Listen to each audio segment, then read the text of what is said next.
You walk into a store, stand at the counter, and the clerk looks straight past you to the person behind you.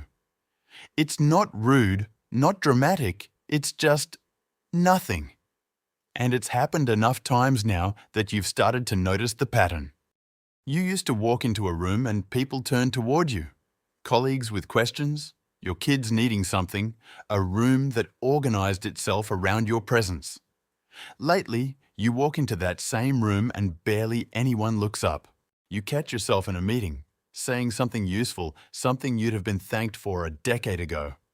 Now it lands quietly, gets nodded at, and the conversation moves on without you in it. You wonder quietly if you've simply become less interesting, less sharp, less worth someone's attention.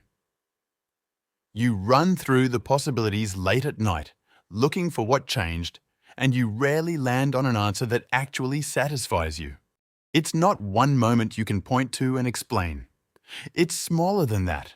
A missed introduction, a conversation that moves past you, a room that used to need you and somehow doesn't anymore, one quiet instance at a time. So here's the question worth actually sitting with.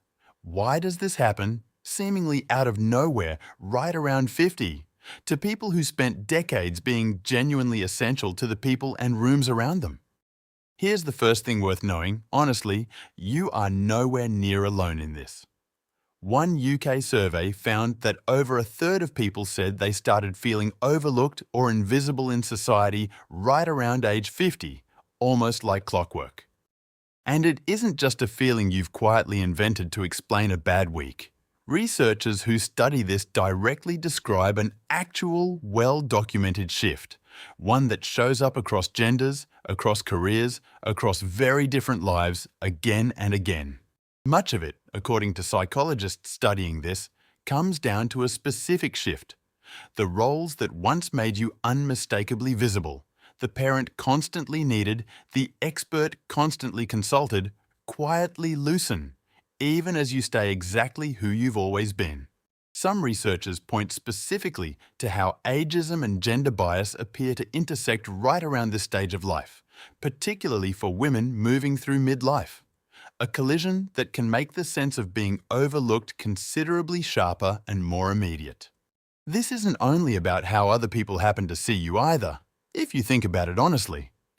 It's about how the roles that used to define your worth to yourself, needed, consulted, indispensable, start quietly shifting shape underneath you. And once those familiar roles loosen, something disorienting can follow close behind.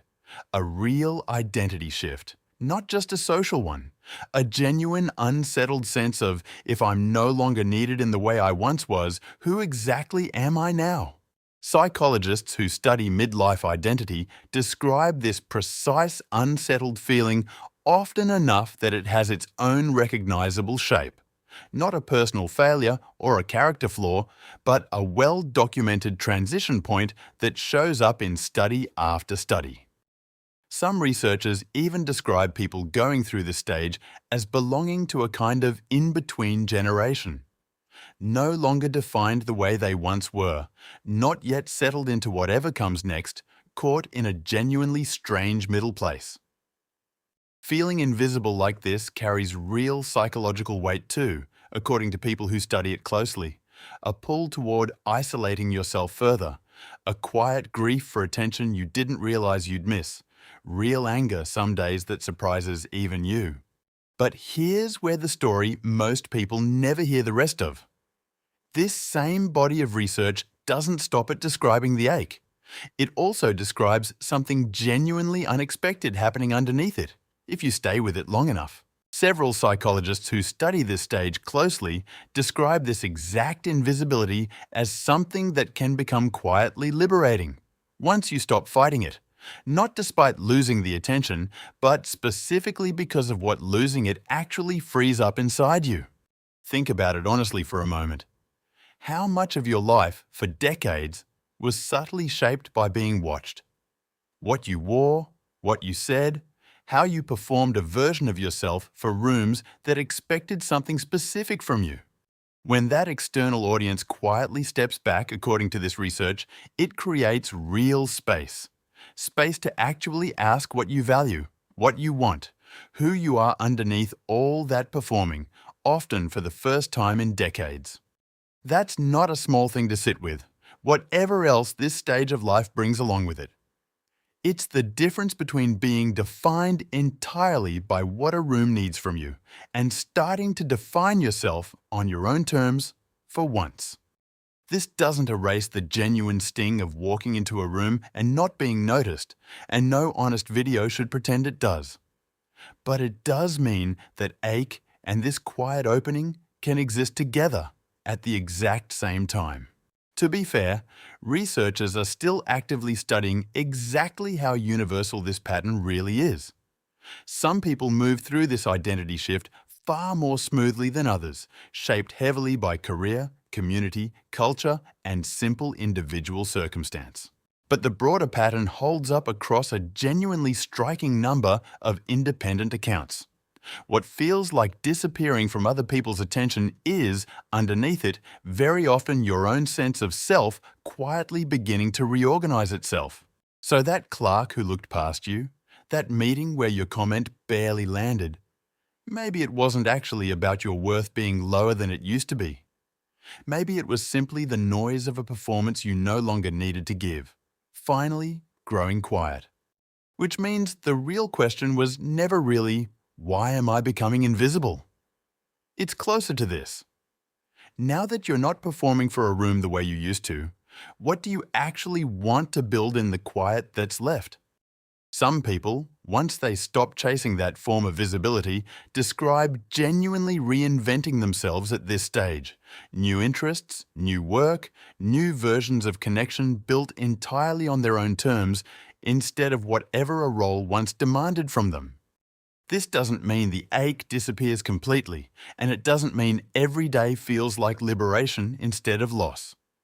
It simply means both things are apparently allowed to be true here, according to the people who've actually studied this closely. So maybe it's worth noticing on purpose the next time a room doesn't turn toward you the way it once did. That's not proof you faded. It might be the exact space your mind has been quietly waiting for. Trust that quiet space a little more than you've been willing to lately. The research genuinely suggests it isn't emptiness at all. It's room you haven't had in decades to finally ask who you actually want to be. You're not disappearing from your own life, quietly and passively. In some very real, well-documented ways, you're simply being asked, for maybe the first time in years, to define yourself, instead of letting a role do it for you. If you've ever walked into a room and felt strangely unseen, this next part is for you. There are millions of people in their 50s and 60s going through exactly what you're going through. Most of them have never heard it explained this way. That's what this channel is for. Real psychology, honest conversations. No pretending that this chapter of life is simple. If this helped you, subscribe. And if you know someone who needed to hear this today, share it with them.